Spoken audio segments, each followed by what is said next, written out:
Okay, so in part one of the baseline video, we talked about creating a vamp using an A minor pentatonic scale.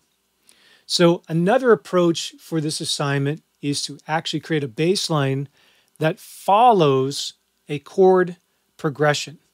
So let me just show you what that means, and then we'll show you how to construct a baseline that follows that progression and maybe why it has to follow that progression.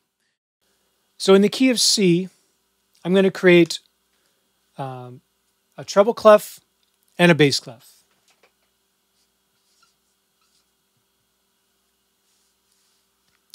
And in the treble clef, I'll go ahead and write that C major scale. So we're going to start in middle C, go up the scale. And then I'm just going to build triads, which are basically 3-note chords, on top of each scale degree.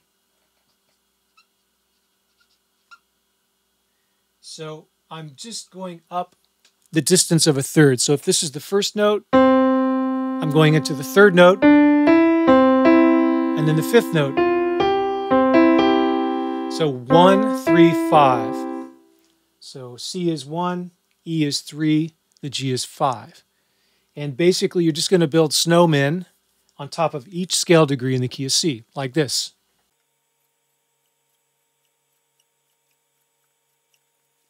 Cool. So now we've got chords for every pitch, every note of the C major scale. And if I play them all in order, it sounds like this.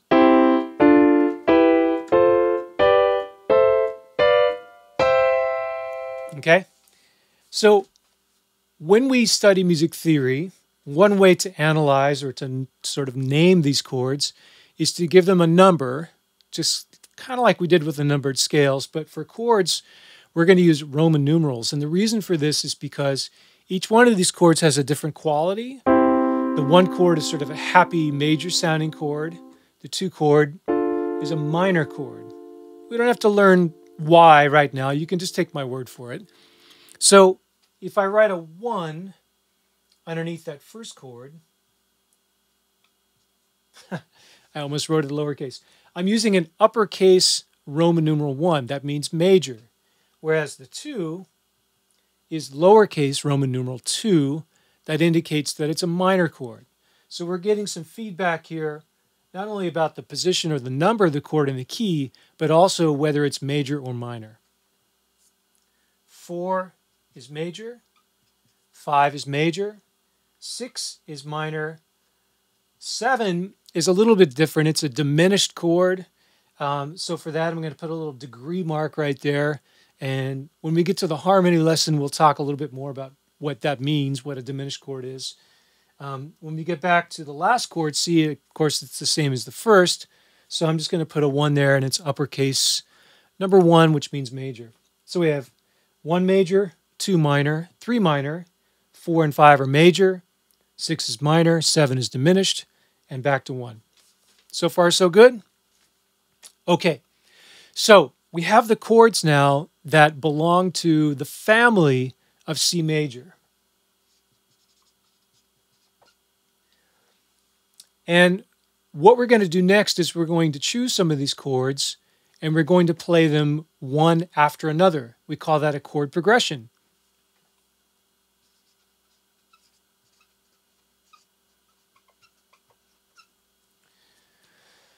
Like my scribbles?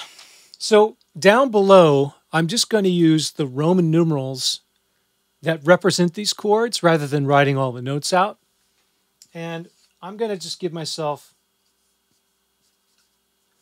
4 measures of time. And I'm going to assume that I'm playing 4 beats in each measure. And now I'm just going to choose chords and play them one after another.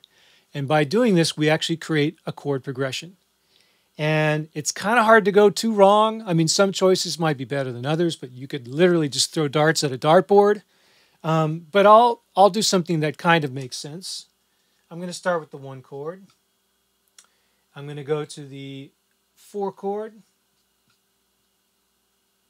And then I'm going to play a 5 chord and back to the 1.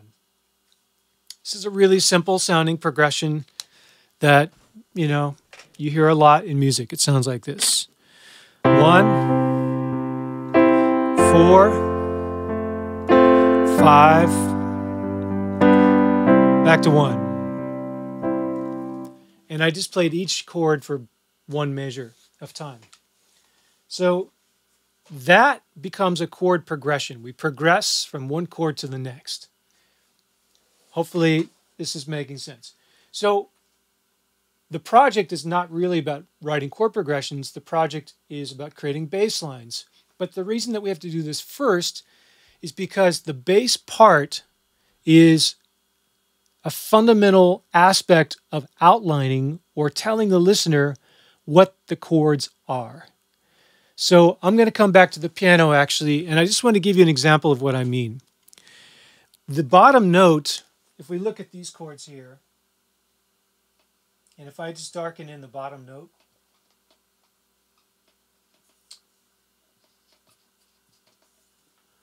the bottom note of a chord we call the root, just like the root of a tree. And the root of a chord helps us define what the chord is.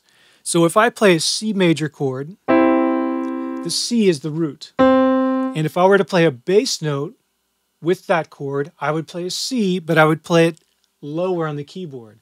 So here's the chord, here's the bass note. Together. So I'm playing the root both in the chord and also in the bass part. So you're reinforcing that bottom of the tree. Now, if I were to play the same chord, but play a different bass note, suddenly it becomes a different chord. So check it out. Here was C, but if I play my left hand an A,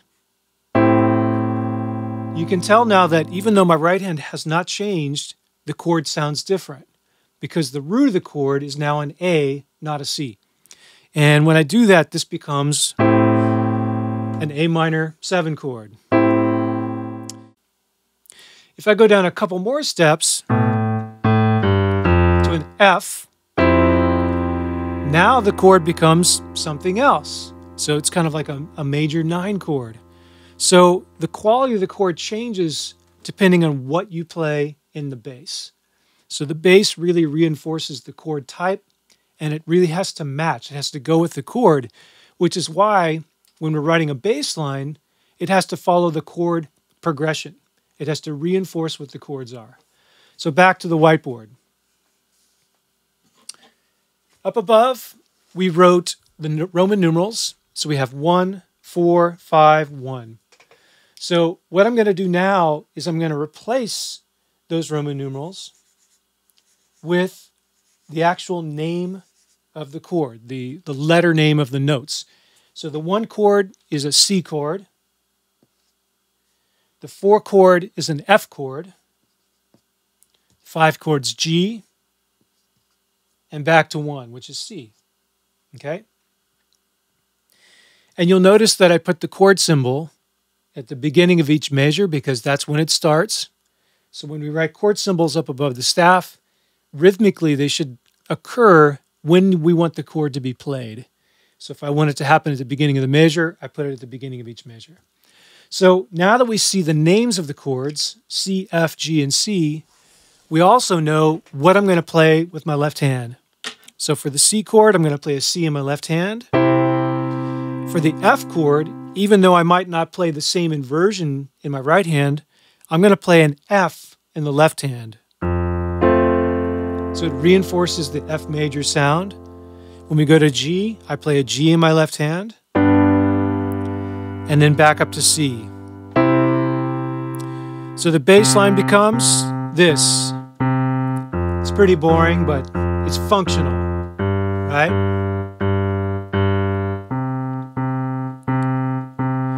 So to make the bass line more interesting, you can actually give it rhythm.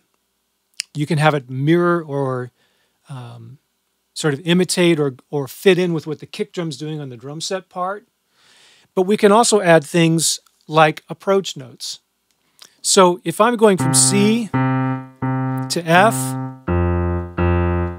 maybe I will approach F from above or maybe from below, like this. Right? And as I approach the G chord, I could do the same thing. I could approach from above, or I could approach from below using the half step. So here's the beginning. I'm going to approach F. Here we go to G, and back to C. So approach notes often come from the notes that are in the key, but in that one case, I actually used a chromatic approach, meaning that I used a note that was not in the key, and I kind of walked up to the G.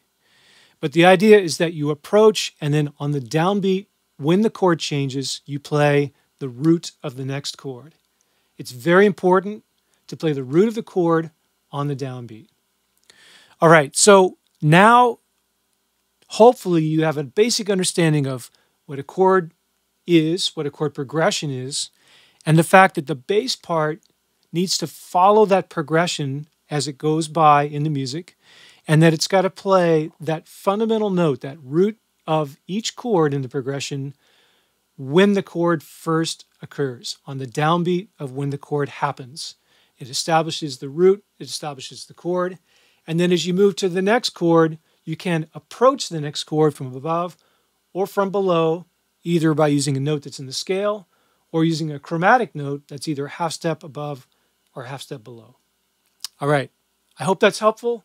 Try it out and see what you can do.